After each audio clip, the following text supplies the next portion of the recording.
the greatest show on earth. Enjoy it. You'll see wonders you've never seen before, ma'am. Assured me. How you doing? How are you? Barnum's waiting to see you. Enjoy it. Enjoy it.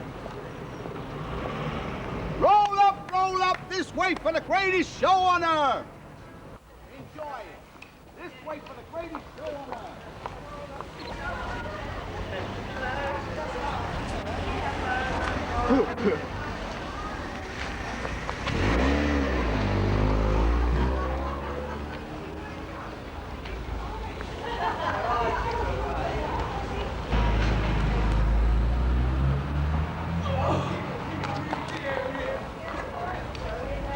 Would be because the camera's on. Here we go.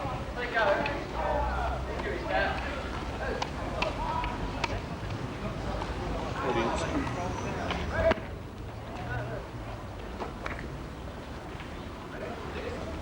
You get one?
Best practice is drinking actually. You get the best drinks like wrist action ever.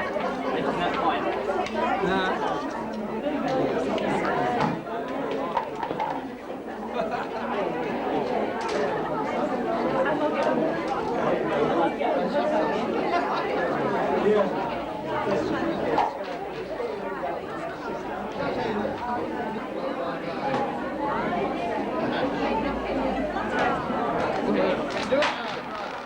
Show me how you start off.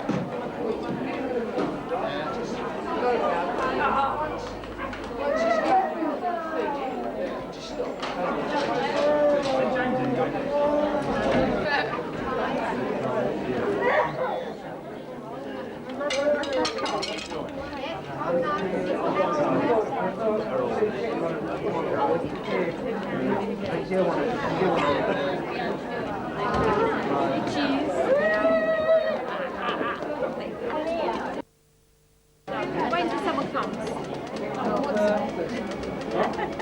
Everyone's going to come now, aren't they? No program, no. 60 No, what's been happening there?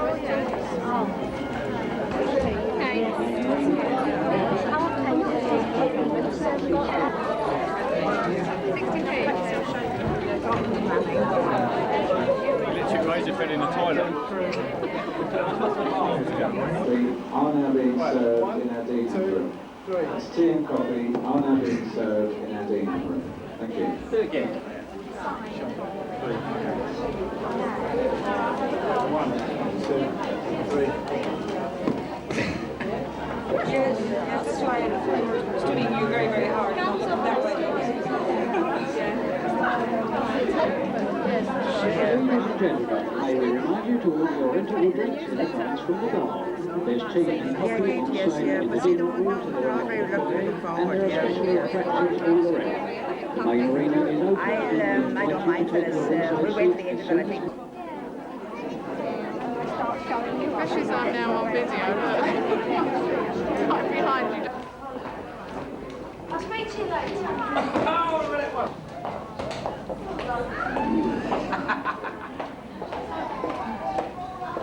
long it is that you see what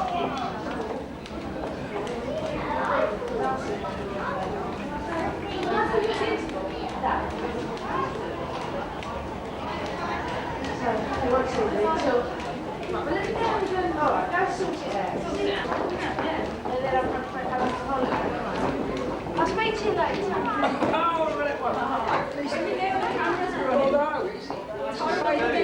Every time puts the cameras on, we'll Just ignore the camera. Corner!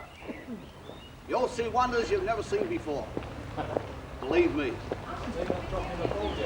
He hasn't dropped the ball yet. All night long. How you doing? Nice to see you. Welcome. Roll up this way, ladies and gentlemen. 10 minutes before opening the show.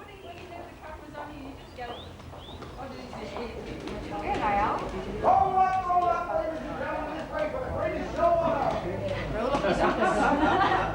I did search it. Yeah, it's all one of the checks we do.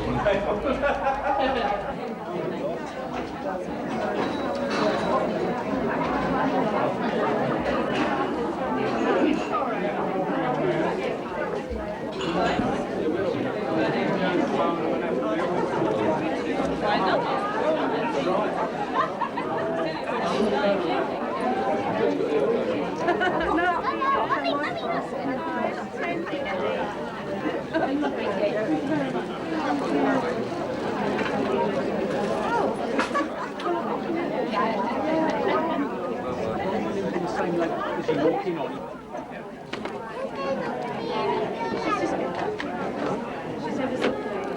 Yeah, but things will be out of work next year, so she just said that. You haven't got any polos around? No, I'm afraid not, no. But I'll tell her I'll see you. 25, please. Oh, you look ever so well. Oh, I can't believe all the years have gone by. Must be 10 days.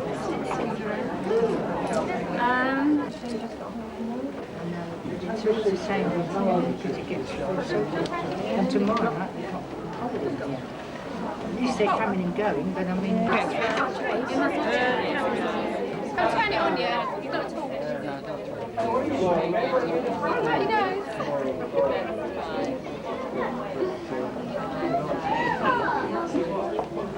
Go and do a bit of be a clown. Go and do a clown.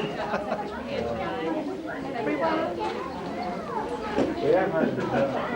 Enough!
the door.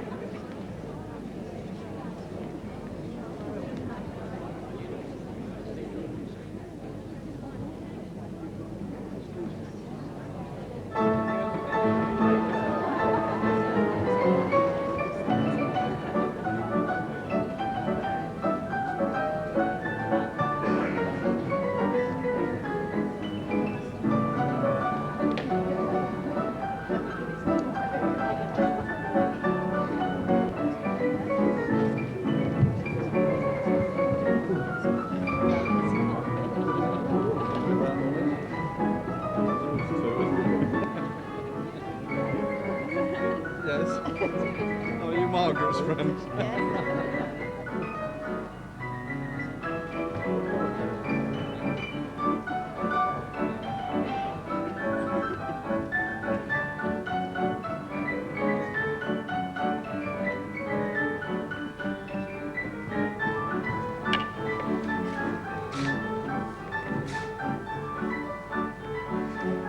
Barnum's the name, P.T. Barnum. And I want to tell you that tonight, on this stage, you are going to see, bar none, every sight, wonder, and miracle that name stands for, including Jumbo, the largest elephant in the world, the amazing great white whale from Labrador, General Tom Thumb, only 25 inches from toe to crown, Joyce Heth, the oldest woman alive, and the rarest and most beautiful bird in captivity, the Swedish nightingale, plus a cast of hundreds. No, thousands, including standing bands, marching bands, tumbling bands, flying bands, bands of every size, shape, and description. And here they are.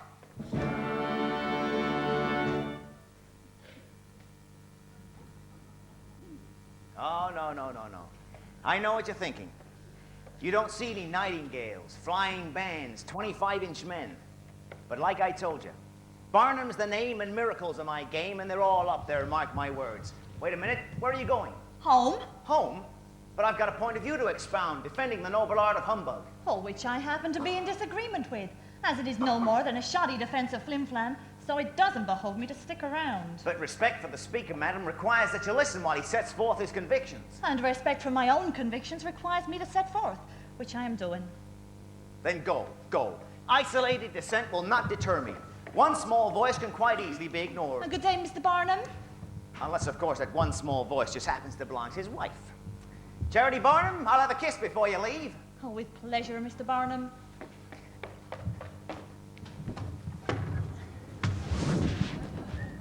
Oh, you may not make much sense, but you're beautiful. It is a main ring, ladies and gentlemen.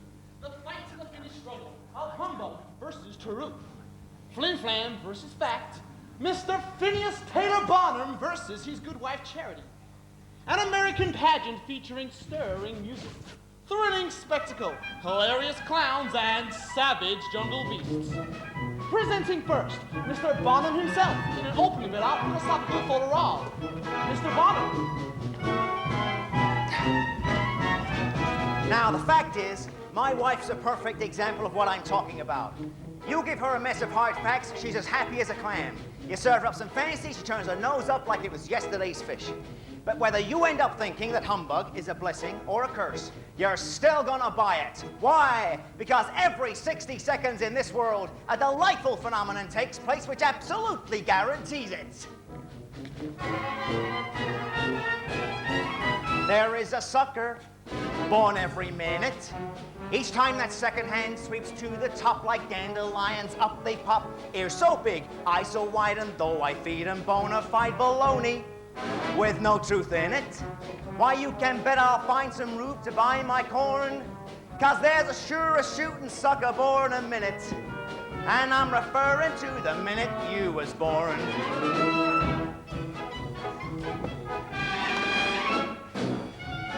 Oh, there you are. Each blessed hour brings 60 of them. Each time that wooden cuckoo shows his face, another sucker takes his place, plonks his quarter on the line to buy my brand of genuine malarkey. God bless and love 'em, but don't feel sad or hopping mad or cause a scene, 'cause there's a sure a shooting sucker born a minute. But ma'am, you might have been the minute in between. If I allow that right here in my hand, the smallest living human man, the sight of that is surely worth a dime.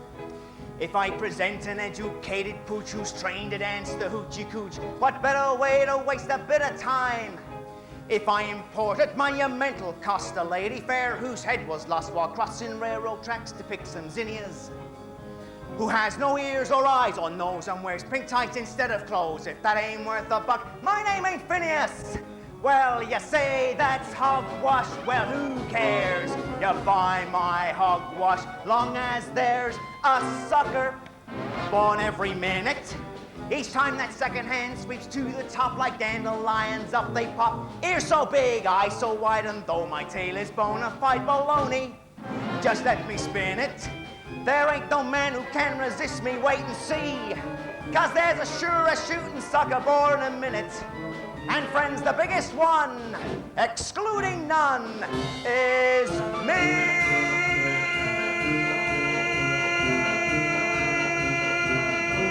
Yeah!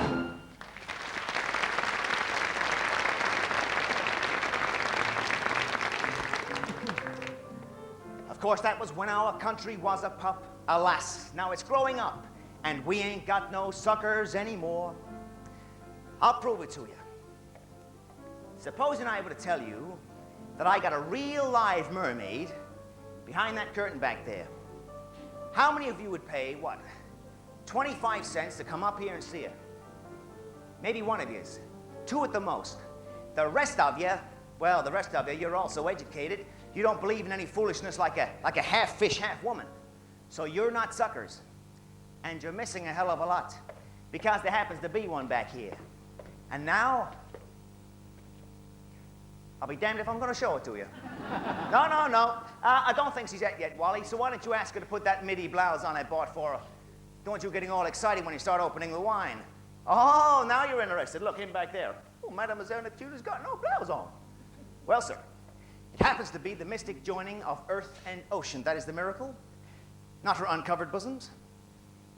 Pearly pink and simply beautiful though they may be. Here, in Mr. Webster's dictionary, Taylor. Humbug. Something designed to deceive or mislead. Now, that's what comes of marrying a teacher. They go straight to the books. Cherry, I'm talking about rosy possibilities. The kind of humbug them Pilgrim fathers sold themselves when they set sail on the Mayflower. The dream, Cherry. Oh, Mr. Webster has a nice synonym for humbug too, Taylor. Lies. Oh, now then, don't give up. The evening's young. You've still got some rosy possibilities. Rosy possibilities.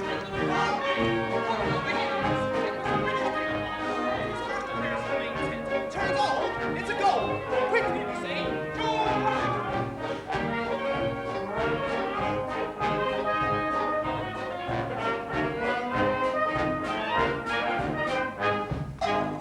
I'm telling you, they came by the thousands in Philadelphia, Mr. Barnum. Now, here's all the papers you'll need. Birth certificate, bill of sale, written testimony, proving beyond a shadow of a doubt that on June 15th, Joyce Heath will be 160 years old. I hope so, Mr. Lynham, because this contract's cost me every cent I have. But from now on, P.T. Barnum presents Joyce Heath, the oldest woman in the world. She'll make your fortune, Mr. Barnum. And just remember, Philadelphia. All right, Joyce, let's get to it if we want to eat tonight. Step right up, ladies and gentlemen, to see Joyce Heath, the oldest woman in the world. The world is in when the way it is ain't what it's been. When folks just care for gold, thank God I'm old.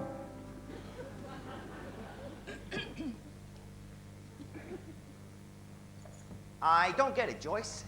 They came by the thousands in Philadelphia. And passed by the thousands. You've been had, Mr. Barnum. Anyway, what's so special about an old lady? Now, a young lady, that's different. And if you'd have had me up here 140 years ago, they'd have come by all right. What did you say? I says, what's so special about an old lady? No, but a special old lady. What you looking at, Mr. Barnum? I'm looking at a nurse. About 100 years ago. She's got a baby boy bouncing on her knee. George Washington. Well, I don't know no people named Washington. Well, George Washington, the father of our country. I told you I don't know no people named Washington. Joyce, that sidewalk's a mite hard to sleep on to me. And I'd say there was a fair chance of rain tonight, maybe even some hail. What you say the boy's name was? George Washington. Why, you mean little Georgie. Why, Mr. Barnum, I'm pretty near raised that boy. All right, Joyce, let's do it. Step right up, ladies and gentlemen, to see Joyce F., George Washington's nurse. When you see the shape the world is in, when the way it is ain't what it's been, when folks just care for gold, thank God I'm old. When you take a gander at the news, when you hear the language people use, when no sweet songs are sung, I don't want to be young. All right, Joyce. Daddy time he doesn't fret me. Journey I mean, that don't upset me. Should he spy me, come and get me. That's fine by me. Age don't worry me. All right, Joyce, when let's you move see it the a way little. folks misbehave, when it's only good time 160 years old. when kids are much too old, thank God I'm old. When you take vengeance at the news, when there ain't many men left alive, they're all locked up or hung.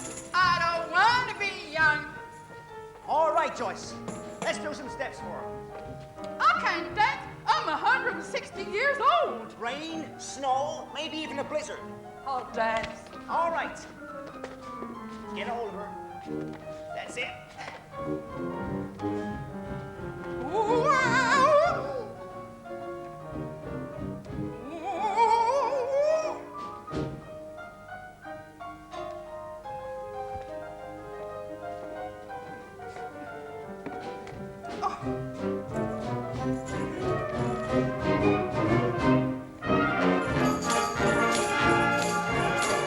Say, did I ever tell you about the time that little Georgie discovered America? That was Christopher Columbus. I tended him too. No, you didn't.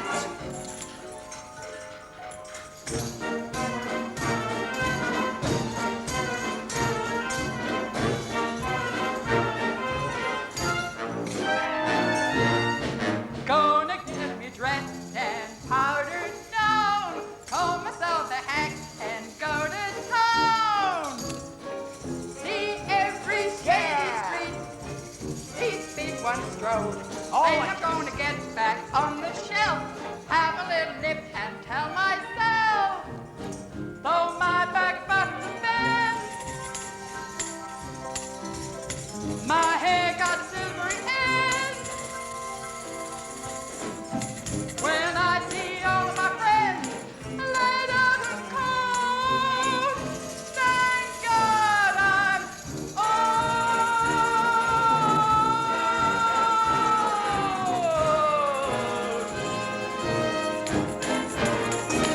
Yeah! All right, Joyce. Well done. Okay, take her 3 blocks down and start all over again. Oh, and give us some resuscitation. All right, all right, all right. Maybe I misled him a bit.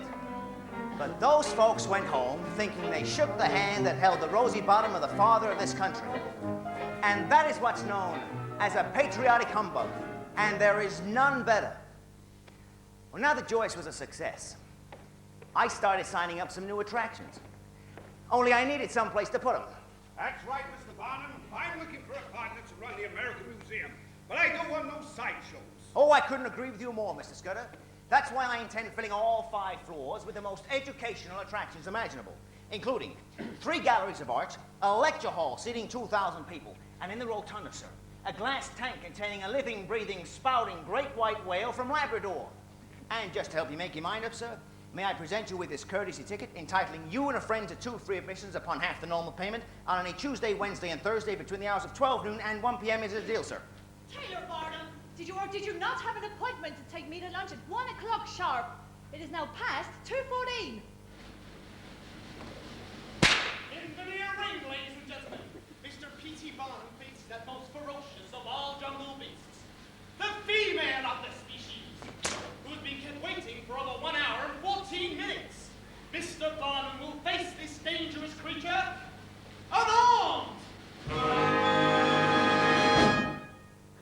Darn it, Scudder, did I not ask you to remind me when it was 1 o'clock? No excuses. Now you run along to the museum and I'll meet you there with the builders at 2:45, and please be prompt. Very well, Mr. Barnum.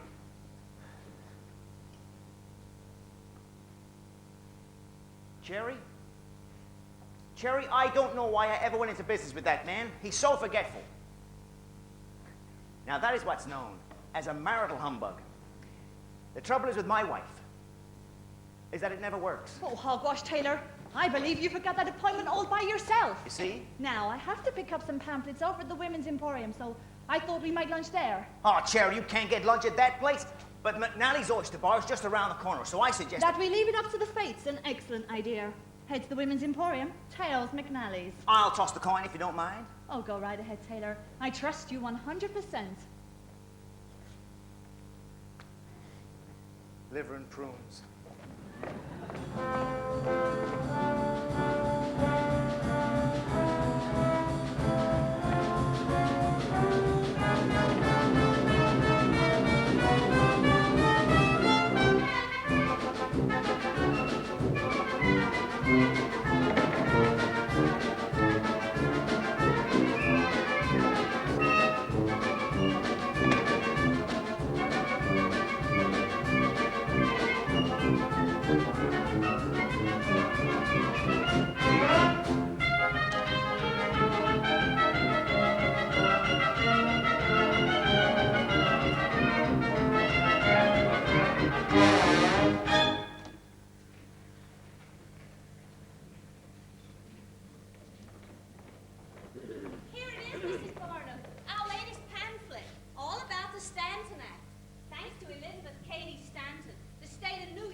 As long as she asks her husband first.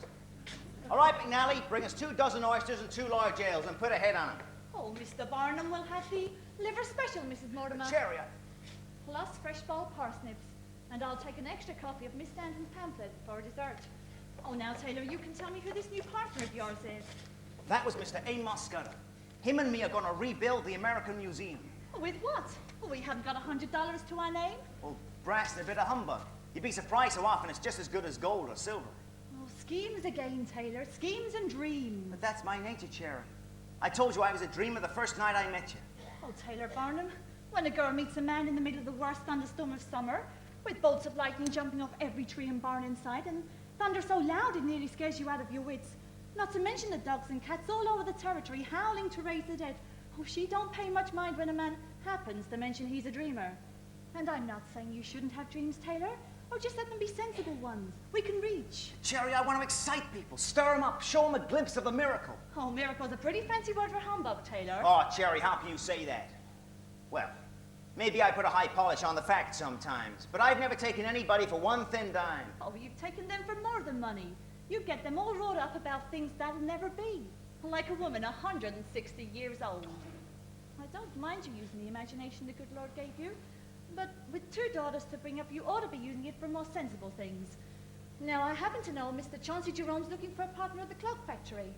Oh, I could be part of it, Taylor. Write the letters. Oh, Cherry, I can't do it. Tick-tock, tick from 10 till 6 every day, with only the occasional bong to break the monotony of 10,000 cuckoos looking in and out of 10,000 holes. Every man's got a temperament, Mrs. Barnum. Mine just isn't suited to tick-tock, cuckoo, and bong. Oh, I'm sorry, Taylor. I shouldn't have brought it up. Oh, nonsense, Cherry. It's half a wife's job telling her husband things he doesn't want to hear. But a clockworks just isn't the right color for me. Say the words. Bridgeport clockworks. What do you see? Grays and browns, and if you're lucky, a dash of taupe. But you walk inside any sideshow. You've got fire engine red, Kelly green, buttercup yellow, and it's like living inside a giant pinwheel. Oh, and Cherry, it's not for my own selfish reasons that I need all them colors. I want to splash them out for everybody in the whole world to see. The colors of my life are bountiful and bold.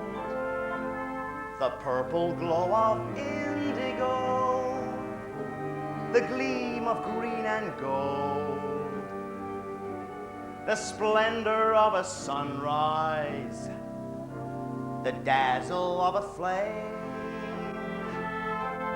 the glory of a rainbow. I'd put them all to shame. No quiet browns and grays, I'll take my days instead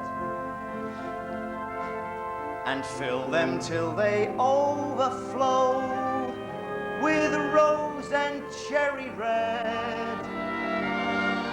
And should this sunlit world grow dark one day, the colors of my life will leave a shining light to show the way.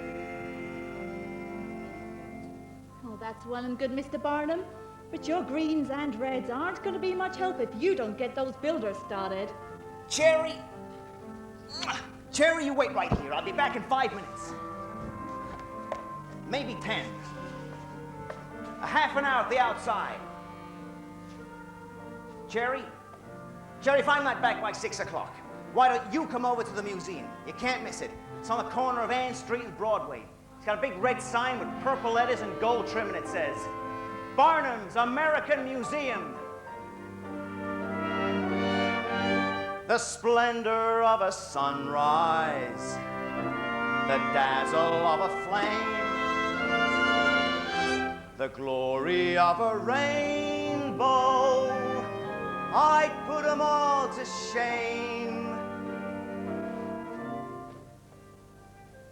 Oh, it's your own fault, Charity Barnum. Oh, if you'd have asked a few logical questions before you married him, if you'd have put a healthy distance between yourself and a fellow who wants to give the whole world a paint job, which I'm not so sure that it needs. The colors of my life are softer than a breeze, the silver gray of eiderdown, the dappled green of trees, the amber of a wheat field, the hazel of a sea, the crystal of a raindrop are all I'll ever need. Your reds are much too bold. In gold I find no worth. I'll fill my days with sage and brown, the colors of the earth. And if from by my side my love should roam, the colors of my life will shine a quiet light to lead him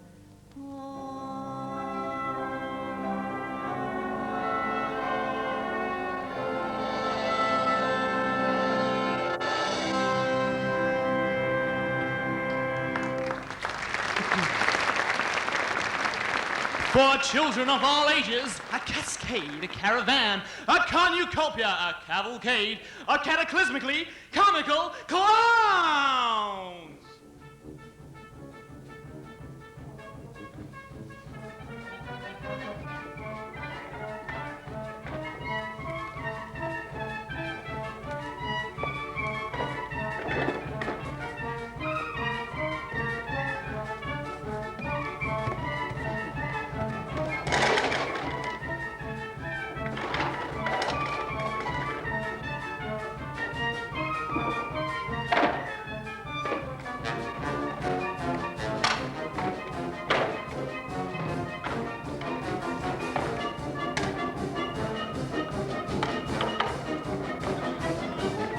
in the corners. What are you doing? That's not how you put bricks. Look. What do you call this? This isn't building houses, honestly. You're building a museum here. That's what it's supposed to be like. What are you doing? What? Get out!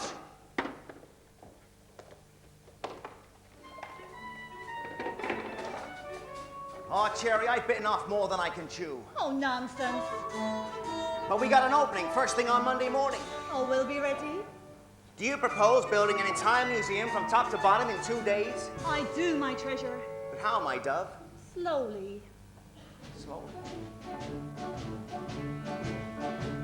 The Lord gave each and every one the spunk to do what can't be done, the brawn, the brain, the courage, and the heart. The strength to bend the strongest bar, the will to reach the farthest star. It's just a case of learning how to start. To build a tower up so high to a cloud, you'll anchor about it one tiny brick at a time. Box multiply till a thumb, a banker just begin with a thin silver dime. That empty field, it can yield miles and miles of flowers. You don't need no magic powers, just a seed and showers from the floor to the sky. You can soar if you're wise enough to climb, one brick at a time.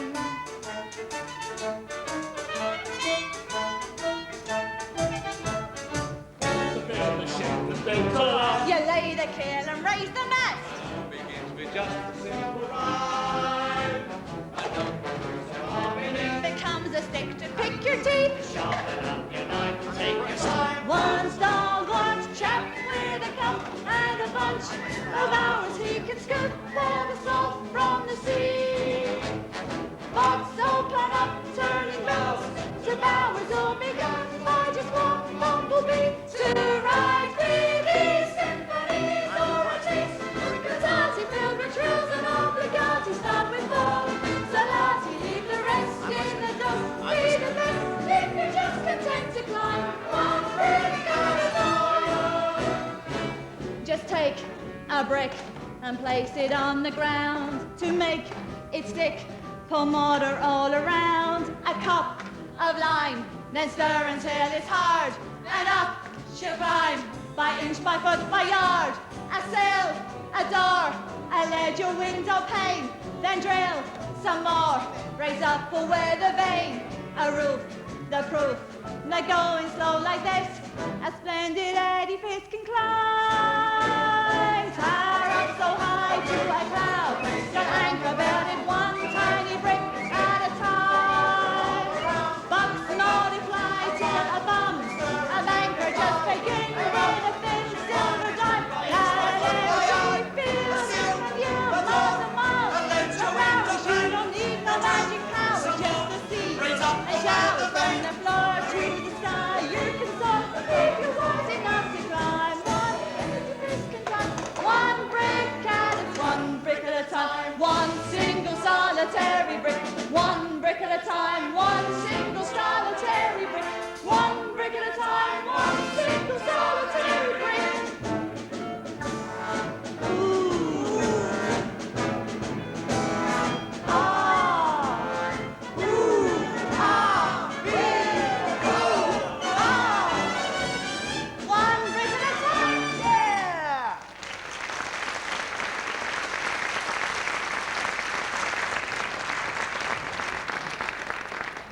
Everything about my museum was spectacular, including the price. $1. Now that might seem a bit steep, but it was worth it. Look at what I gave him. Quite a lot of Roman terracotta, living lava from the flanks of Etna, statuary, ride a dromedary, see the temple tumble and the Red Sea part. McNamara's band, the fattest lady in the land, a pickled prehistoric hand strand of Pocahontas' hair. Chroma Sue are going to be showing you some rowing through a model of the rapids on the Delaware. Armadillos, clever caterpillars, reproductions of the Cyclops retina, crystal glowing, automatic sewing, Venus on a shell and other works of art. Educated fees, a tribe of aborigines, two ladies joined across the knees, a Mona Lisa made of ice. Hottentots with gotten in forgotten spots of cotton gin and night with Lottie and Sodom, better see that twice. One iguana, snakes, another fauna. Got no bearded lady, but we're getting out when you duck out. Take another buck out, run around the block and see you, run around the block and see you, run around the block and see your new show start. Mr. Barnum, 5,000 admissions in one day. Good. The only trouble is they're going downstairs to see the whale, then coming upstairs to see Joyce Heck, the Indians, and the mermaid. Then going downstairs and starting all over again. Nobody's going out. What are we going to do? Put that sign I had printed over the back door. To the egress. To the egress? Oh, don't worry, Mr. Scudder. It's just a fancy word for exit. No one will understand it. Oh, they will when they get outside. Now, that's what's known as an educational humbug. They get some fresh air and learn a new word at the same time. Guadalada, Roman terracotta, living lava from the flanks of Etna, statuary, ride a dromedary, see the temple tumble and the Red Sea part, McNamara's band, the fattest lady in the land of pickle prehistoric Hannah Strand, Pocahontas' hair, Rome Sue going to be showing you some roam through, model of the rapids on the Delaware, armadillos, clever caterpillars, reproductions of the Cyclops, retina crystal blowing, automatic sewing, Venus on a shell and other works of art, educated freezer type of aborigines who lady joined across the knees of Mona Lisa made of ice, hot dust forgotten in forgotten spots of cotton gin and night with Lottie Sodom, better see that twice. One iguana, snakes, another fauna. Got a bearded lady, but we're getting out when you duck out. Take another buck out. Run around the block and see you. Run around the block and see you. Run around the block and see your new show start. Yeah!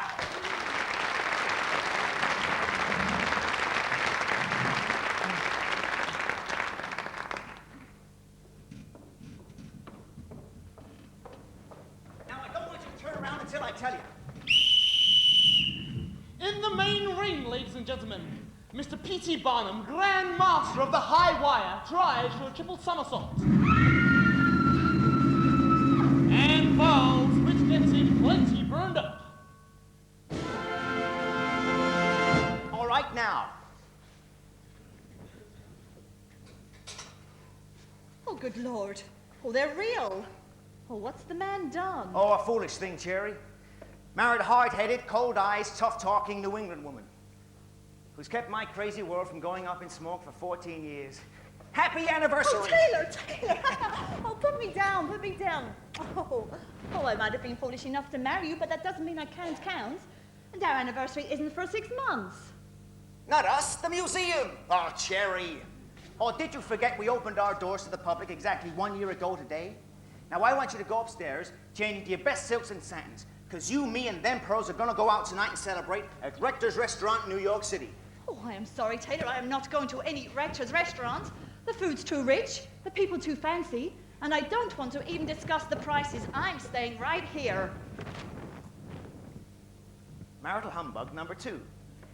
The carrot and the club principle. Now, this one never fails.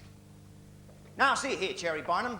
I got the prettiest wife in the state of Connecticut, and it's my God-given right to show her off if I want to. And if you don't go upstairs and change to your best dress at once, then some very expensive anniversary gifts may have to be returned. Well, it almost never fails. Cherry Barnum, what am I going to do with you? You put up with me, Taylor? Same as I do with you. We're out of step, we disagree. What's right for you is wrong for me. Together we're apart a country mile. But I like your style. I like your style.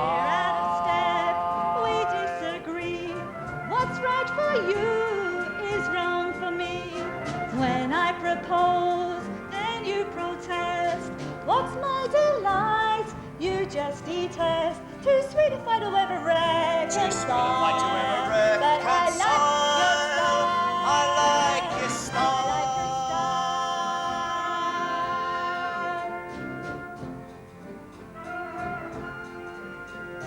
No shouts or quarrels, no blows or tears.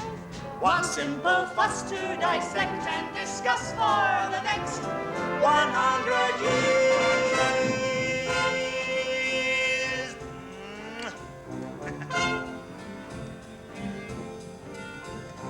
Each blessed day, we sweetly fill. With no, you won't. No, you won't. And yes, I will. And yes, I will. Wonder how we made it down the aisle. Wonder how we made it down well, the I aisle. like your style. I like your style. I like your style.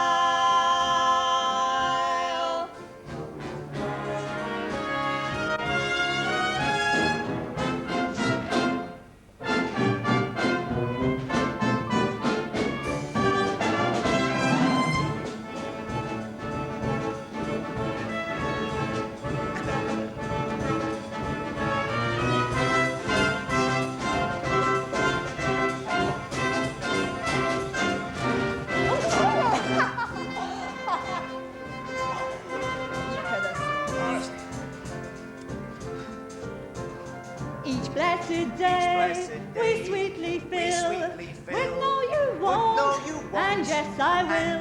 You wonder how we made it down the aisle. Well, I like your style. I like your style. I like your style. I like your style. I like your style. Style. Style.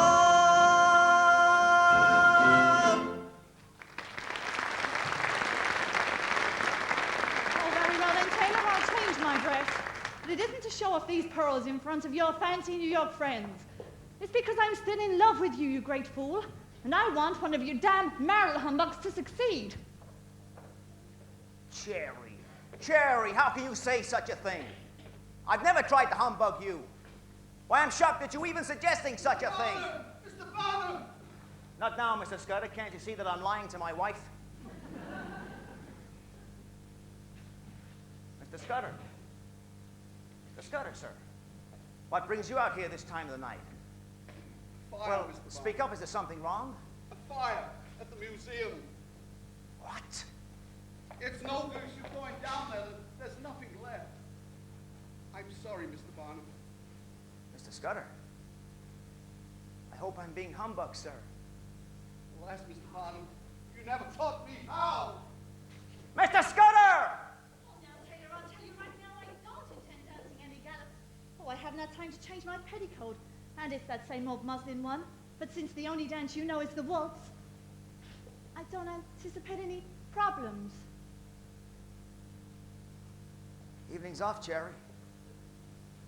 There's no use celebrating a museum once burnt down. Oh, maybe you were right. The darn place was nothing but a sideshow anyhow. Oh, Taylor Barnum. Oh, that museum was absolutely splendid. For what it was. And I will not listen to anything to the contrary. Oh, New York's not the only place to make a living. You know, there's a whole country out there. Why, right here in Bridgeport... But darn it, Cherry, if you haven't come through with the solution. There is a whole country out there. Here I am, piddling my life away on the corner of Ann Street and Broadway when there's got to be what? 24 states. Never even heard of P.T. Barnum. I'll build a new museum, and I'll put it on wheels. Oh, I wasn't thinking about any 2 states, Taylor. Bring a little red and gold to the entire country. We'll start off with a swing around to the east. All I need is some capital and one headline attraction. And because it was your idea... Oh, what? Because it was your idea, I'm going to put a top line on every ad. Entire tour under the personal direction of Mr. and Mrs. P.T. Barnum. You are with me on this, aren't you, Cherry? Cherry? Oh, I'm not sure I'm 100% in accord, Taylor. Well, then everything's all right. We're quarreling again.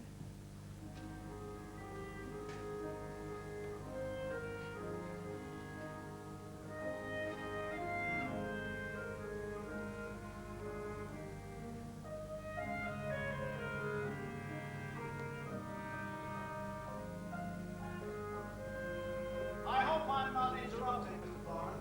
You are, Mr. Stratton. But I have an appointment with some 2 o'clock. I'm busy now. Come and see me first thing on Monday morning. Why don't we forget it? My wife and I have a few moral qualms about your offer anyway. Come and see me first thing in the morning. Good day, Mr. Barnum. Oh, all right, I'm coming, damn it. Can't help it, Cherry. It's got that headline attraction I was telling you about. You go on dancing. I'll be back in 2 shakes.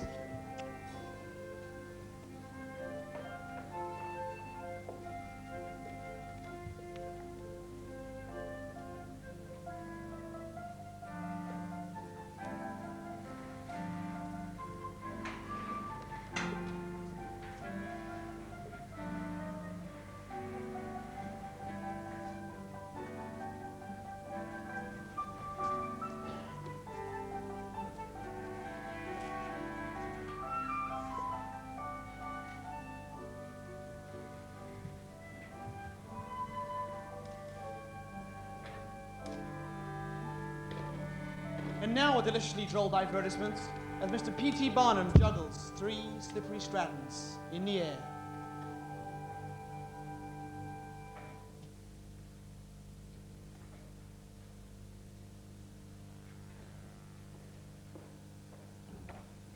All right, Stratton. What's this about moral qualms? Let me begin by telling you that my wife and I have the highest regard for you. I smell a humbug. But as God is our witness. A holy humbug, the worst kind. But to permit you to exploit our son Charles' oddities for such a small sum of money is an offense against a Christian conscience. Now, the key word in that speech isn't Christian. It's small, as in sum of money. Now, what exactly do you mean when you refer to oddities? Any boy only 25 inches tall from head to toe is the freak of nature. Just a minute, Mr. Stratton. Joyce Heth is 160 years old. Madame Josepha has a 10-inch beard. Anne Swan's 8.5 feet tall. That doesn't make them freaks, Mr. Stratton. But surely that makes them special. What you call an aberration of nature, I call a gift from God to lift him above the crowds. Now, being as the boy's old enough to think for himself, why don't we ask him what he wants to do? Charlie, I want you to come with me and join my show. But I'm not going to fool you. Tens, thousands, maybe even millions of people will come to see you. Some to stare, a few maybe to laugh. But most will cheer. Most will cheer and tell their children and their grandchildren for generations to come that they saw the smallest man in the world. We'll even find a special name to go with the miracle of your size. Not forgetting to mention, of course, the princely salary to you and your dear family of $15 a week. Well, Charlie, I put it as fairly as I can. Now it's up to you. That's it. That's the name. Thumb. Tom Thumb. Sounds a little skimpy to me. What we need is a handle to go with it. Sir Tom Thumb. No. The Right Honorable Tom Thumb. No. I know. How about something with a touch of the military? Captain Tom Thumb. Oh, what the deuce. In for a penny, in for a pound. General Tom Thumb. Ladies and gentlemen of the great city of Philadelphia, for the first time anywhere, the world's smallest man, General Tom Thumb!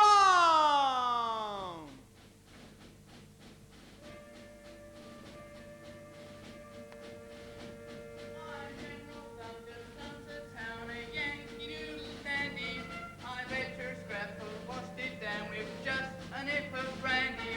The mayor made me presents rare, the ladies did salute me. First rate I and they all declare, and all my poses suit me. My success should open up your eyes. Don't judge nothing just by shape or size.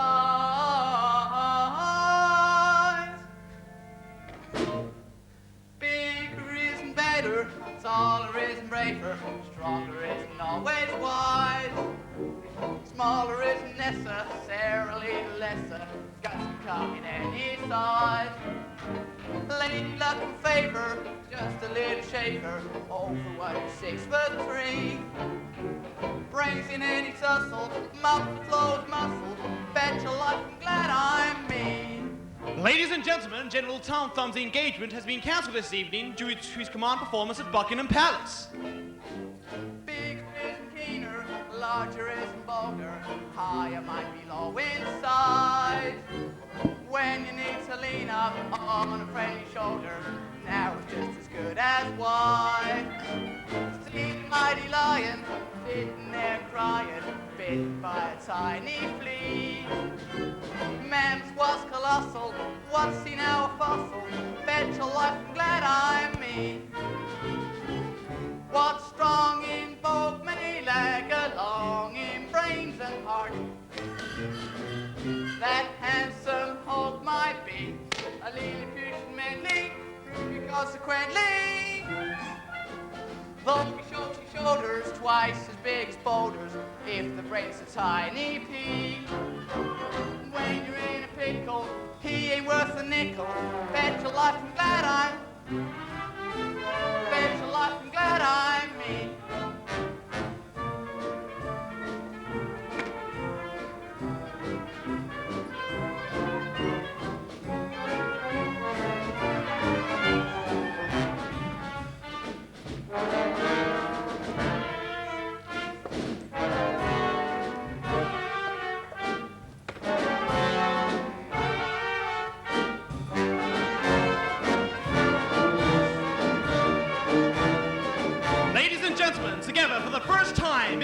Barnum's two-star attractions, General Tom Thumb and direct from the Royal Zoological Society of London, the king of all pachyderms, Jumbo!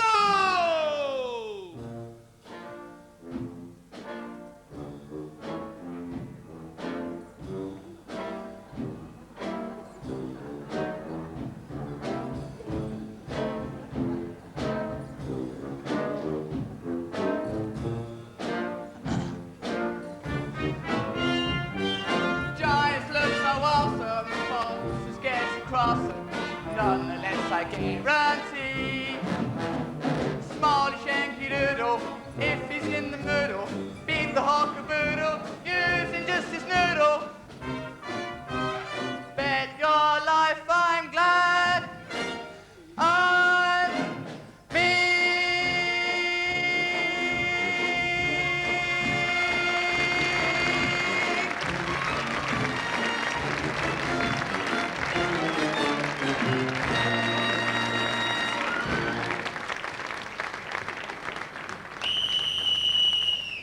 Once again in the center ring, Mr. P.T. Barnum versus the female of the species, with unheard of, unexpected, alarming results.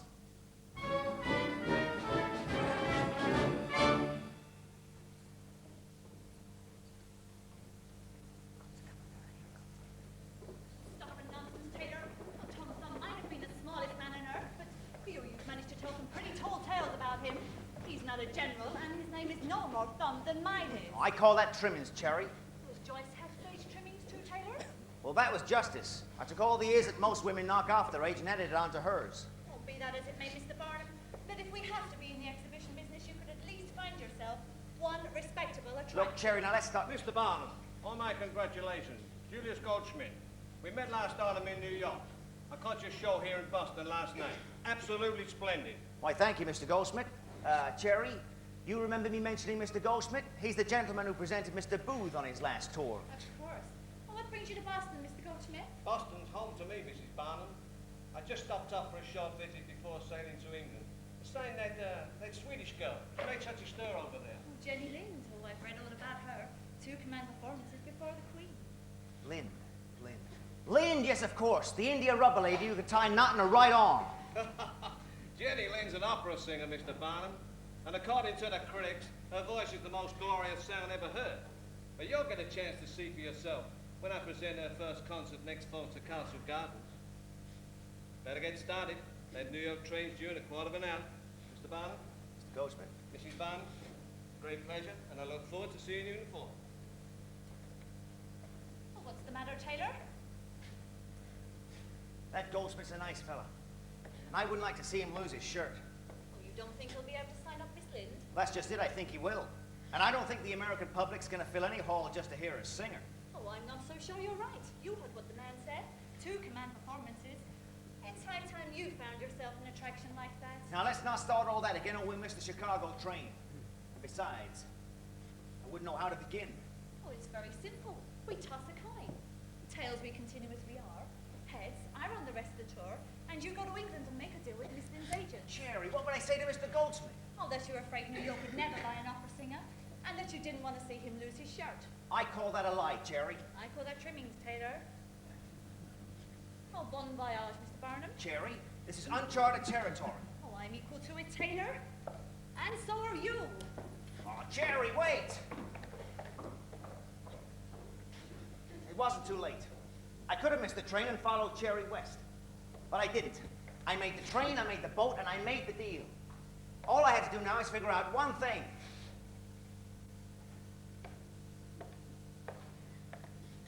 Who the hell was Jenny Lind?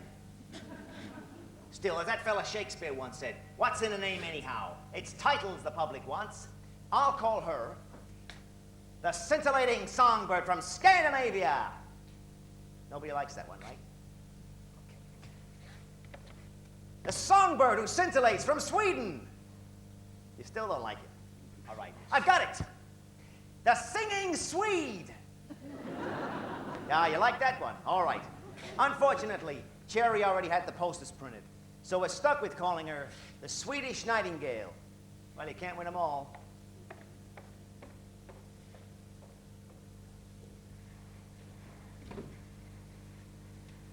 Ladies and gentlemen, for the first time on these blessed shores, the world-renowned living statues. Due to the extremely respectable nature of this attraction, Mr. Barnum's promotional campaign will avoid any sensational claims and rely upon the plain, unvarnished truth.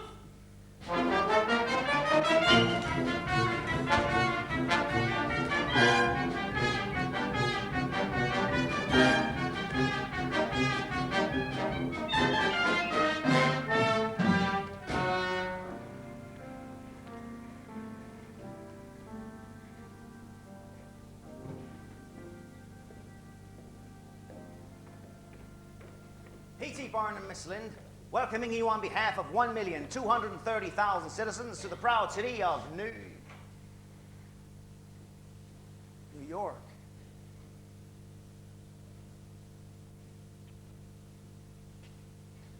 Did you have a good crossing? Vad säger ni?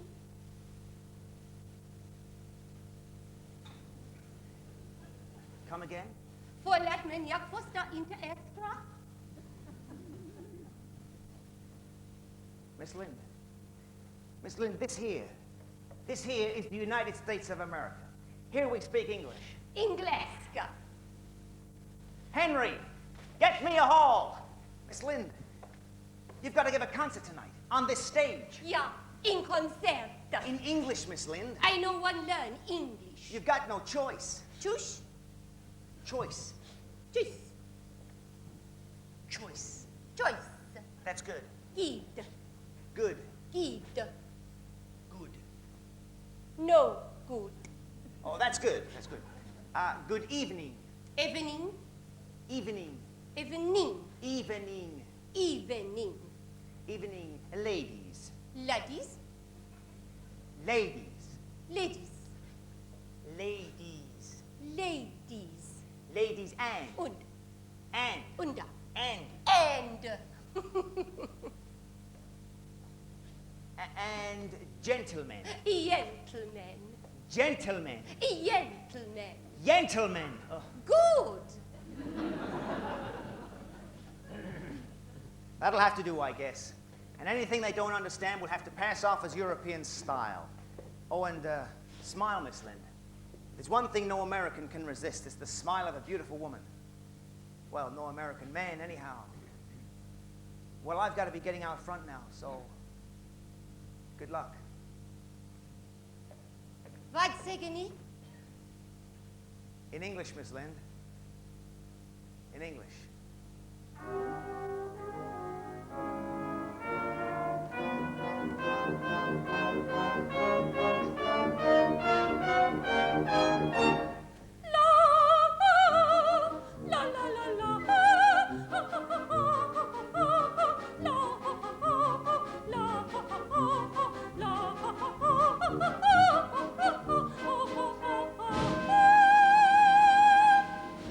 Good evening, ladies and gentlemen.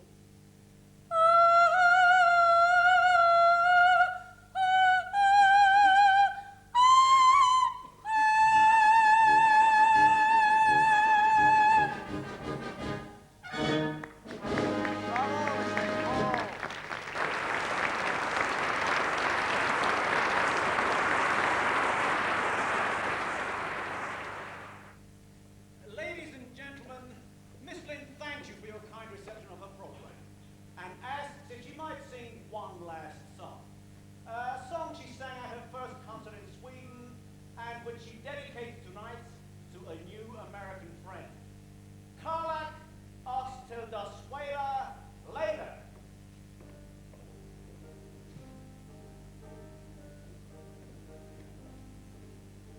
Ultom all gran, ultom all tid, kärleken lär och locka,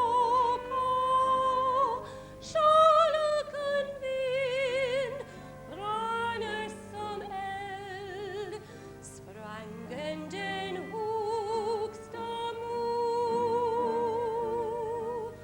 Ultom all gran, ultom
Mr. Barnum, I am a Confucian.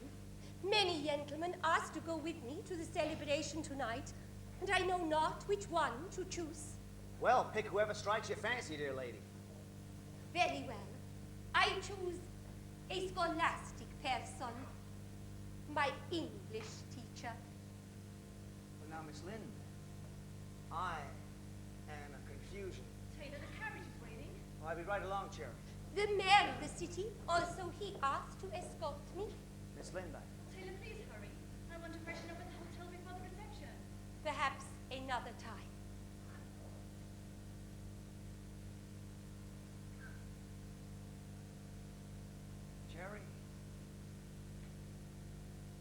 Cherry, I got me a problem. The receipts, they gotta be counted again. Darn bookkeeper messed it all up. So why don't you take that carriage and I'll be along as soon as I can. Well, this bookkeeper could he not wait until tomorrow, Taylor? No, Cherry, it can't. Very well then. I'll see you when I see you. It was a great success tonight. I'm very proud of you. Good night, my darling. Good night, Miss Lind. Cherry, wait! Miss Lind, well, damn it, why shouldn't I take her to the reception? Hell, it's just for a few hours. All my life I've been selling the drink to everybody else in the world. Isn't it time I got to look at it myself? I'm a man. I got the price of admission. I want to see what's going on inside the tent. Staying home, living day by day. Maybe safe, but it can't be duller. Seeing things only black and gray. When the world is alive with color. Doing just as your neighbors do. Maybe wise, but it ain't so clever. Every man has a dream or two. Let him go and they're gone forever. Out there somewhere, just out of sight. There's a world that's blazing with light. Ain't each man alive got the right to stray just a mite from the straight and narrow, shoot through the night like a flaming arrow. Turning back should the highway bend, turning down every chance you're given, takes the risk out of life. But friend, how the hell can you call that living? Staying put in a pumpkin shell is a bleak and depressing habit. There's a ring on the carousel, and it's yours if you'll only grab it. Out there somewhere, just out of sight, there's a world that's shining with light. Ain't each man alive got the right?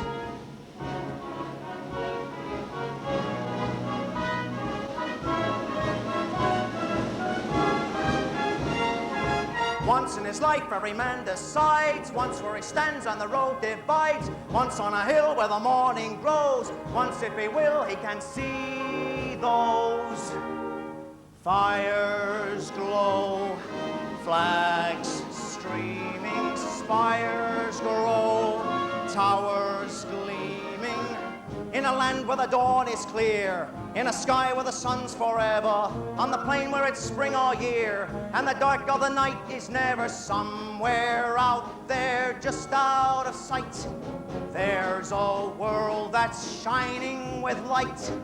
Ain't each man alive got the right?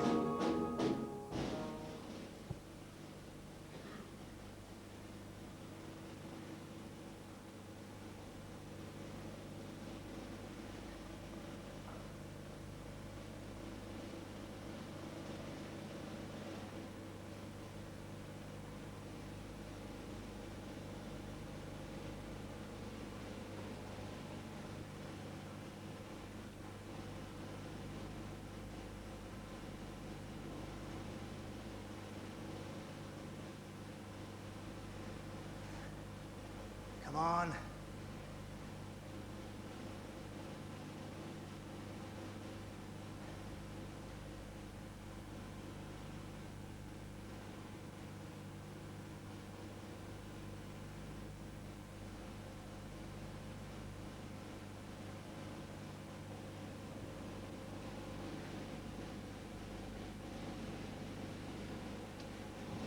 Yeah!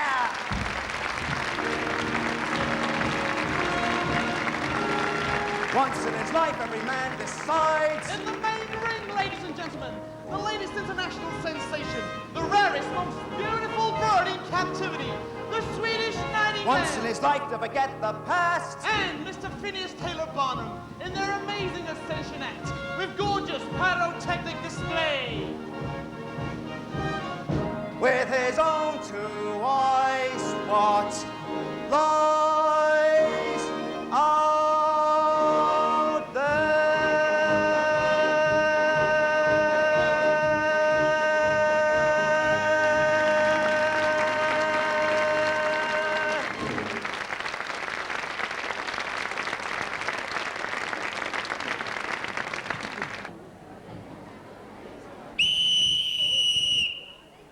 Out of the main ring, ladies and gentlemen, and onto the fairgrounds for a musical salute celebrating Miss Jenny Lynn's 50th concert in America, featuring the proud citizens of Washington and the Potomac Marching Band.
Toss that baton high, ain't you glad to see? Watch the fellow in the big space truck go by, ain't you glad to stay? Woo! In a super papa, oh my, ain't it driving you crazy? Don't you be so darn lazy. You better hurry and join that big parade. Come follow the band, wherever it's at. Let both of your feet beat time to the drum and let your heart go rat-a-tat-tat. A flag in your hand, a plume in your hat, battalions of brass, pass and catch the light. Is there a sight that's sweeter than that? Ladies and gentlemen, good citizens of Washington, esteemed members of the Potomac Marching Band Society, President and Mrs. Flowmore respectfully invite each of you to join them on the lawns of the White House, where Miss Jenny Lynn will make her first appearance to the nation's capital. Up out of your seats, down off of the stand. go play, and all that you remember all your days. And when you see the leader proudly raise his hand, just follow the band.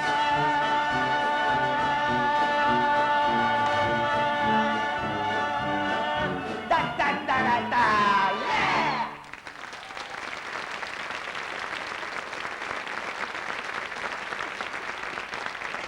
Come follow the band, wherever it's at.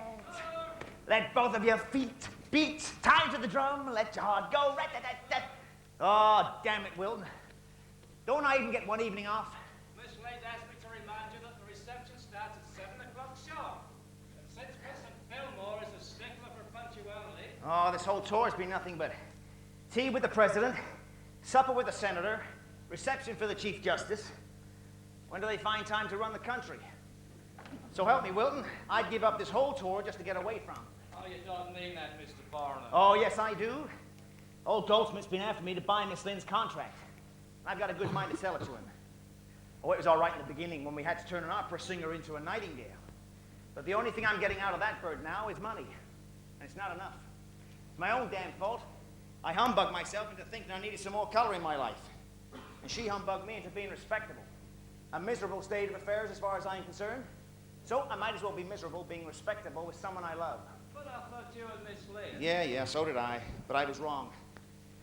Look, Wilton, I want you to send a wire to Mr. Goldsmith, telling him to meet me in New York day after tomorrow. And another to Mrs. Barnum, telling her that if that coin comes up heads, I might just be in Bridgeport end of next week. Oh, well, none of my female of the species humbug seems to be panning out. But I'm too old a dog not to try. Never heard of such carryings on, and in public. It's a damn disgrace if you ask me. Phineas, are you muttering? Me? Absolutely not. I never mutter.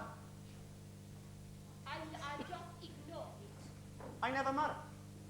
I might sputter, but I never mutter. When I've got something to say that matters, I don't mutter, I utter.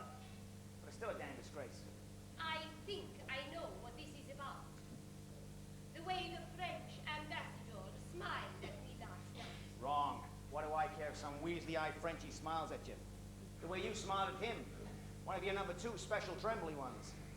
Phineas, I am a soprano, and we flirt. The way impresarios mutter. Anyway, what sauce for the goose is sauce for the gander. What are you talking about? The letters. What letters? Long one.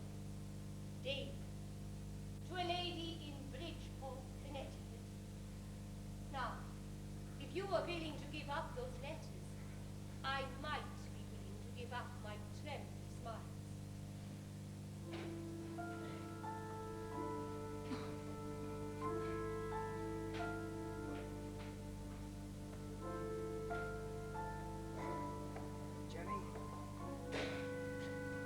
Jenny, I want you to know that I'll never forget you.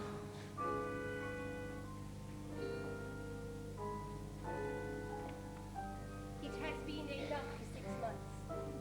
Jag önskar dig allt det du drömmer om, Phineas. In English, that means I want for you what you want for yourself.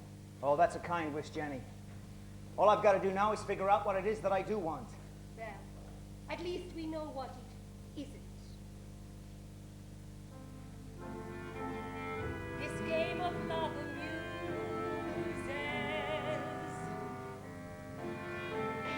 unless of course one loses. When will you be leaving? Well, I suppose tonight's as good a time as any. Will you be all right? I think so. I'm stressed now. I have a dinner engagement with the French ambassador.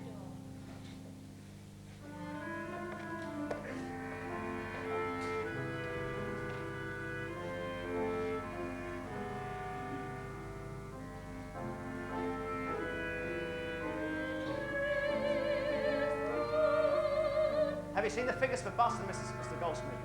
Sold out 2 months before she even set foot in town. You're buying a songbird that lays golden eggs. I know that, Mr. Barnum. In fact, I knew it before you did. Well, that's why I'm making you such a generous officer. Only one proviso. If Miss Lind ever plays Bridgeport, don't sell me any tickets. Done? Done.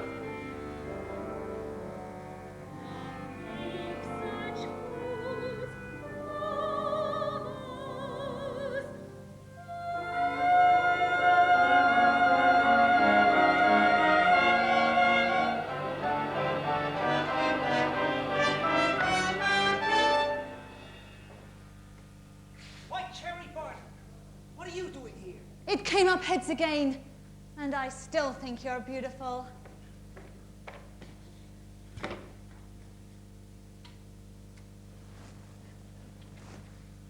My way this time, Taylor. Your way.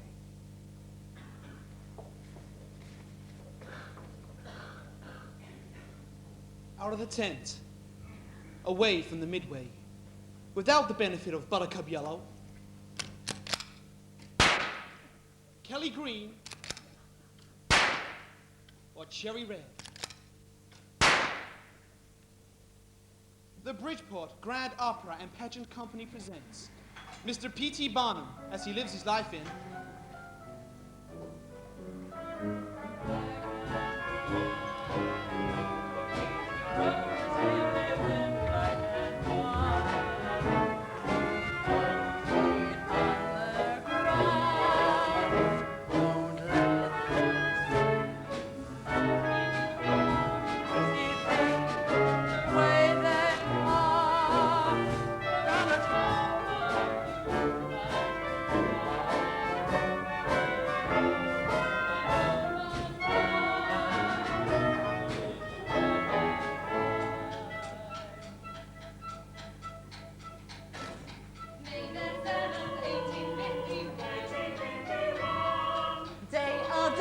Bridgeport's favourite son.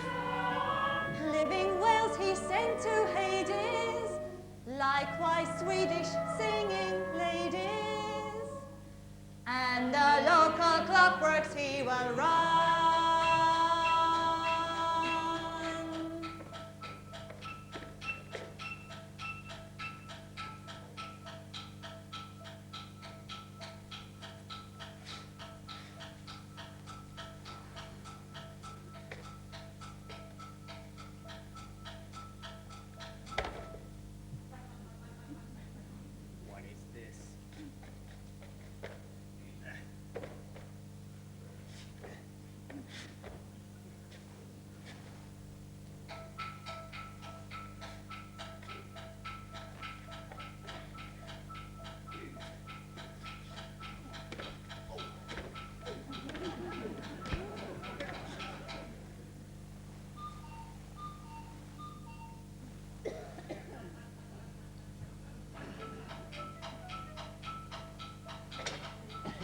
He could run a clockworks Barnum found. Into months he'd run it in the ground. Purchased then 500 shovels. Said men mustn't live in hovels. And a new utopia I will found. Planned a very modern model town. Elevated roads to stroll around. Roof so high it makes you groggy. Built on land a trifle soggy.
workers' rights. I'm for it.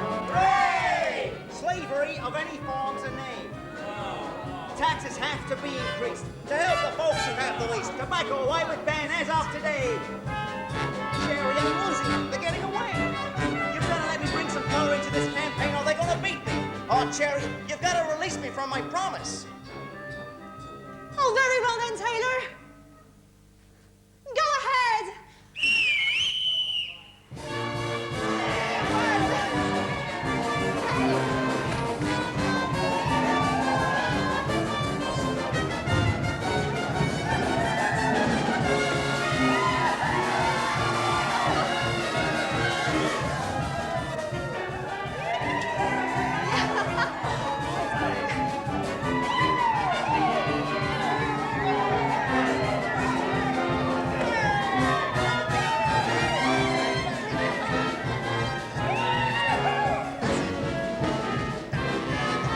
Black and white, he's running politics in black and white.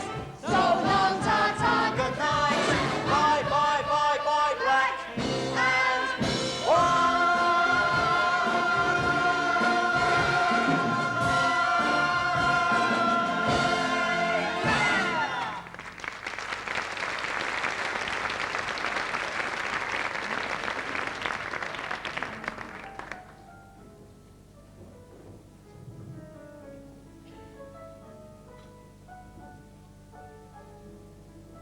Black and white, he's had his fill of living.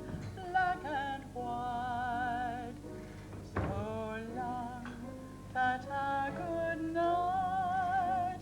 Bye, bye, black and white.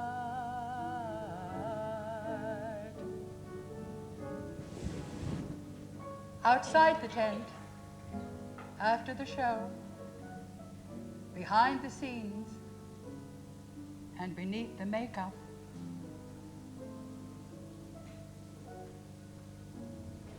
Taylor, wait a moment. What's the matter, dear? You all right? Oh, yes. I just need to rest for a while. You know what, Cherry? So do I. Let's sit down for a spell. What? On the steps of City Hall? Oh, but it's illegal. Well, that'll be my first act as mayor. To pass a law that says all elected officials with beautiful wives can sit on the steps of the City Hall as long as I'm in office. There. How's that? Oh, thank you very much, Mr. Barnum. You're entirely welcome, Mrs. Barnum. Impressive place, isn't it? Oh, it's the most respectable-looking building I've ever seen. And it belongs to you now, Taylor. Oh, Cherry, you know what? Sitting here looking at you, smiling in the dark, reminds me of that first night we met in that thunderstorm. Oh, I know you were afraid, but I just kept on wishing there'd be more lightning so I could get another look at your face. And I shut my eyes every time the lightning flashed. So I never did get a good look at yours until we were standing at the altar. And by then it was too late. Oh, Taylor, stop it. Well, folks are going to think we're foolish. Well, why? Well, two old people sitting on the steps in the middle of the night holding hands. Who says we're old? Well, maybe I got a few gray hairs, some laugh lines. Oh, but Cherry, you don't look a day older than the night I met you in that thunderstorm. I thought you were through with humbug, Taylor. 22 or 3 at the most. And that's the least humbugging thing I've ever said in my life. Oh, you're going to be wonderful in politics, Taylor. Of course, I don't expect you to be mayor more than one term. I've already got my eyes set on a Senate seat, and not the state Senate either. Cherry, you're talking about Washington. Oh, Head says you can do it, Taylor. Oh, no, no, no, no. Running for the Senate isn't something you just toss a coin over. That sort of thing takes pondering and considering and contemplating. And how comes in 25 years of you tossing that coin, it never once came up tails, might I ask? Oh, I guess fate is on my side, Taylor. Well, that and the fact that this quarter just happens to have 2 heads. You stacked the deck on me, Cherry Barnum? I haven't been watching you 25 years for nothing, Taylor. All right. All right, I'll run for your damn Senate because I love you. And I'd do anything in the world to make you happy. But you've humbugged me good and proper this time, and I am most displeased. Look at that. Both sides. Well, what are you smiling about? Oh, everything's gonna be all right. Oh, we're quarreling again. The colors of my life. The colors of my life are softer than a breeze. are bound bountiful and bold, the purple glow of indigo, the silver grey of eider, the gleam of green and gold, the dappled green of trees, the splendor of a sunrise, the amber of a wheat field, the dazzle of a flame, the hazel of a sea, the glory of a rainbow, the crystal of a raindrop. I'd put 'em all to shame. Are all I'll ever need. No quiet browns and grays. Your reds are much too bold. I'll take my days instead. In gold I find no worth. And fill them till they overflow. I'll fill my days with sage. With and rose red, and cherry red. the colors of the air.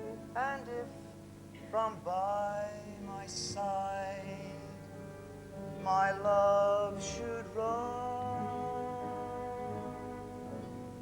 the colors of my life will shine a quiet light to lead him home.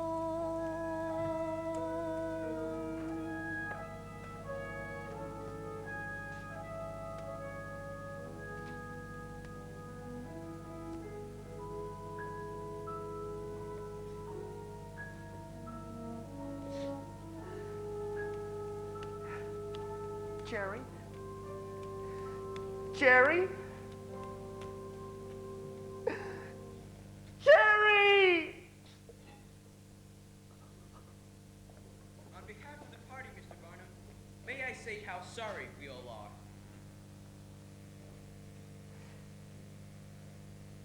She was standing beside me for so long. Then right when we were on the threshold,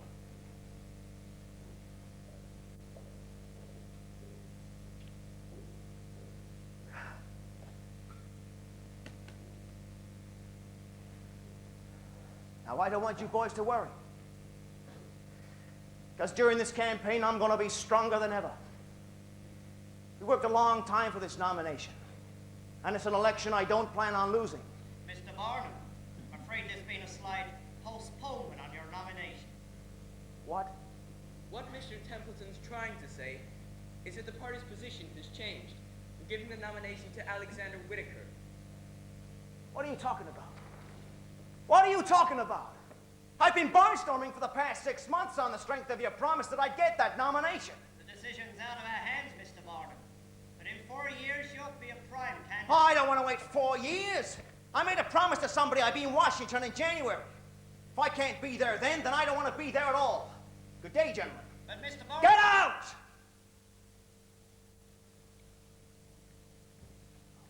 Oh, they took me, Charity! 6 months of making speeches, and they take that nomination away from me with a lie. Worse than any humbug I ever pulled than anyone in 35 years of fooling people. I thought I got it out of my life, but I was wrong. Because it looks like if I don't humbug them, well, they're going to do worse to me. Jerry, tell the truth. Is humbugging so bad after all? I mean, look at that shipload of Lutherans come over on the Mayflower. They were humbugged with a vision of finding some kind of utopia, and it turned out pretty good, right? And then there was Ben Franklin and Tom Jefferson back in '76. Humbug with the vision of creating a whole society of free and equal people. And that dream of theirs was strong enough to win them a war. Of course, I'm not comparing live mermaids and four-headed frogs to the Declaration of Independence. But somewhere way down deep, you got to admit, there's got to be a connection, right? How do you like that? Up here in my soapbox for 2 minutes, and I've convinced myself I'm first cousins with Tom Jefferson. Well, darn it, Cherry, don't that go to prove it? At humbugging, I'm the best there is.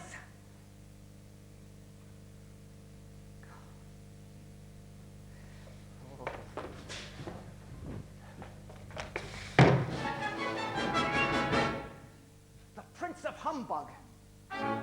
Balderdash. Fiddle, faddle, dribble, tosh, twiddle, twaddle, blather, bosh, bilge, and dodge, and double dutch, and flim flam. I am the king of hogwash. Tommy Rot, jibber jabber, blabber bluff, hocus pocus, gabble guff, scam and sham, and just a touch of white lie am I. Duke of tripe and idle chat, Earl of oil, Lord of blat, Emperor of rigmarole, that I am, bless my soul. The Prince of Humbug, Poppycock, Piffle waffle patter junk, hokum hooby chatter bunk, wile and guile and trumpery, that's me. Oh, don't worry, Cherry. I'm not gonna go back into the exhibition business. What I was thinking about, though, was a lecture tour. Tell the whole country about the noble art of humbug. Who's got a better right to talk about it than me? After all, it's a thing that God gave me the gift for. It's how I got everything I ever had. Even you, Cherry, even you. In a world of sting and shock, this moment we spend down a road of ridge and rock toward Lord knows what end. Through a night as dark as space and cold as the sea. Someone's gotta make it bright. Shoot a rocket, shine a light. Tell you who that someone's gonna be. The Prince of Humbug. Tongue-in-cheek, shilly-shally, pull the wool, blarney, bogus, cock and bull, hoax and prank and hanky-pank and some skullduggery. I am, and damn, I'll always be.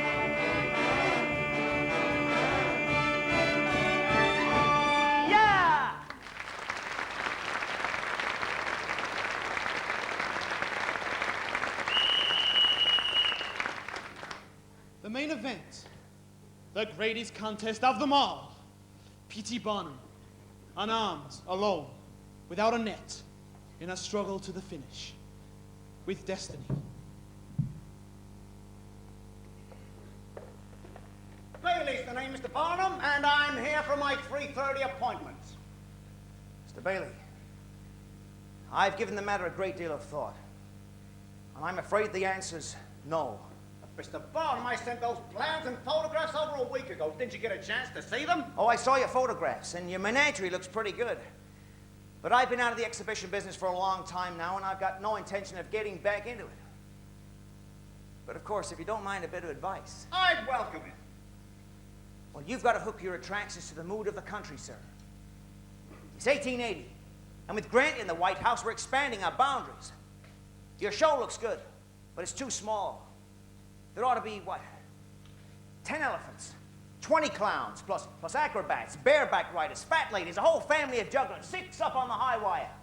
Impossible. You couldn't get all those acts into one ring. Then you put a couple of more rings on either side, and a 40-piece band with a special tent for sideshows. Not forgetting to mention grandstands you can put up, take down to seat 5,000 people, and a train with 2 locomotives, 60 cars, and enough canvas that you could fit the entire Crystal Palace inside, and still have enough room left over to fly a kite. That Crystal Palace.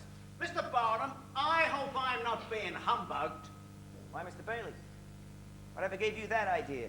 Well, I must admit, it does sound attractive the way you tell it, but you've got to help me. Absolutely not. But I need you. The circus needs you. No. When the pillar doctor gave you, turned your coat to the grip. When a stitch to save 9 others comes apart with a rip. When the rats invade your attic and start leaving your ship. Follow my tip. Come away on a trip. Just join the circus like you wanted to when you were a kid. Ah, get out. Not interested. Go to bed in Minneapolis, wake up in PA. That's all. Trying to get out there.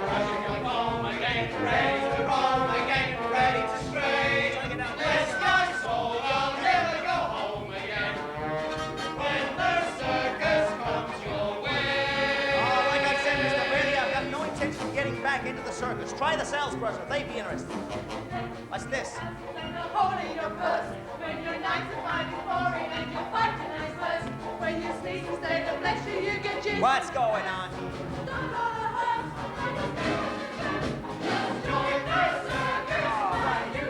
I'm trying to get out of here. All you people can make my exit. Mr. Bailey, I'm telling you. I'm trying to get out that. You let go of my arm. Let go of my arm.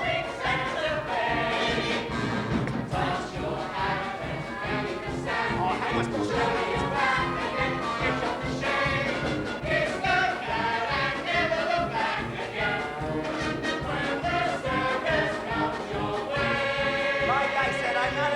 I got no intention of getting back into the circus now. How am I supposed to get out of this? When he's on and gets you Takes the life out of me, honestly. When your bank account's $1 million, but it's all in the red. Don't lose your head. Absolutely not. Join the circus like I'm older too. When I was a kid. What's supposed to do? Like I said, I got no intention of getting back in there. All these people. What are you doing now? Not bad.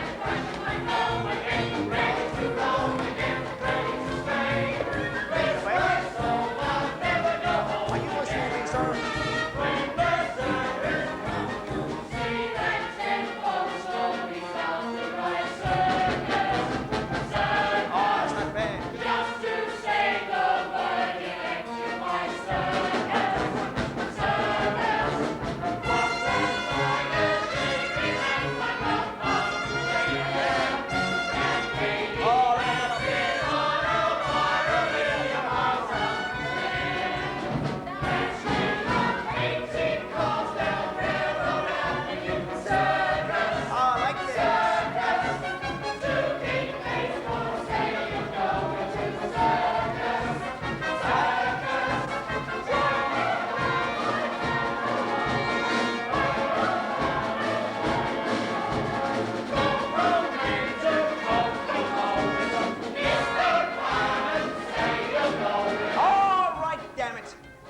Leave it up to the fates. Heads, it's yes. Tails, it's no. Mr. Bailey, you've got yourself a partner. To the biggest show in the country. To the greatest show on earth.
Like I wanted to when I was a kid.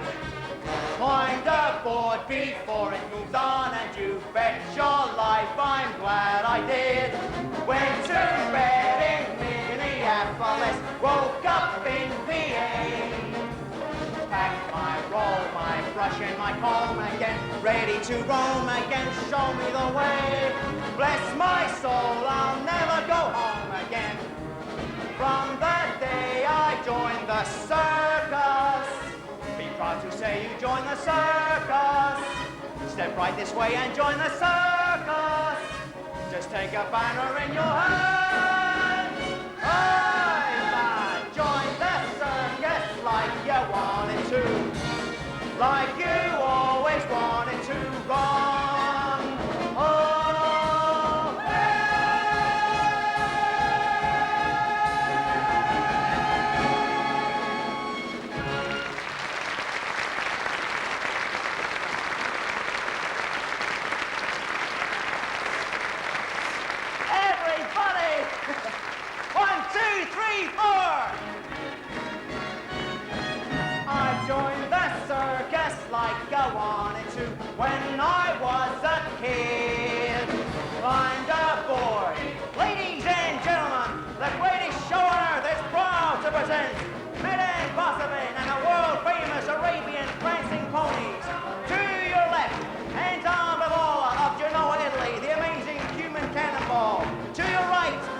Africa, the Human Torch, and now the King of the Jungle, Anton Vladimirovich and his Royal African Lions. Ladies and gentlemen, those esteemed internationally celebrated Sisters of the High Wire, the amazing, the daring, Lily and Lisa! And now, in the center ring, the greatest spectacle of them all, the world-renowned Barnum and Bailey Elephant Parade!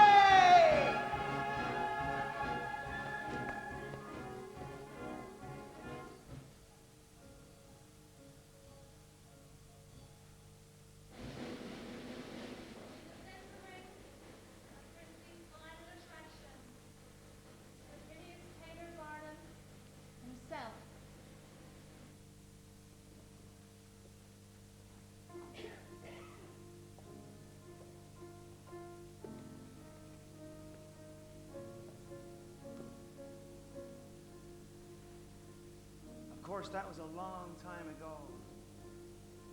And Joyce Heth is gone and forgotten. So is the American Museum. The Great White Whale. Dear Jenny Lind. And my poor Tom Thumb. And them Rubens that came over on the Mayflower.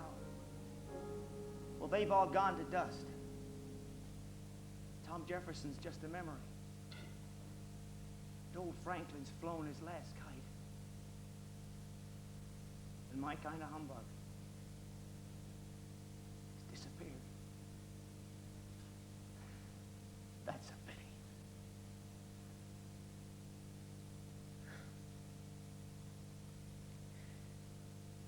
There was a sucker born every minute.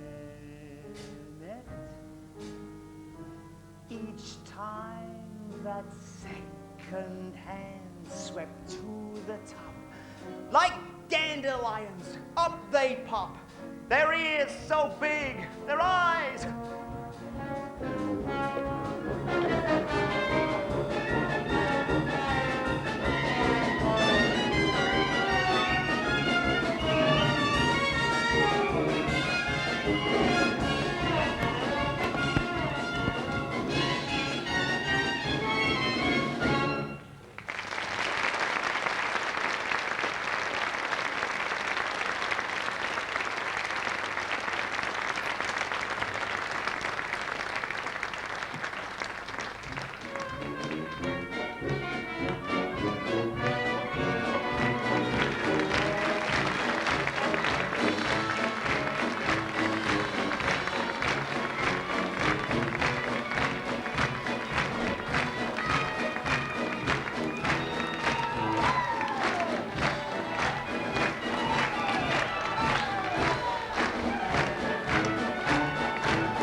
washing my comb again, ready to roam again. Show me the way, bless my soul, I'll never go home again.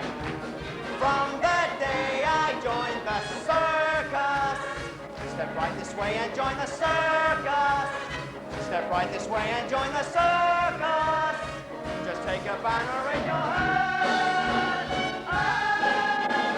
Join the circus like you wanted to, like you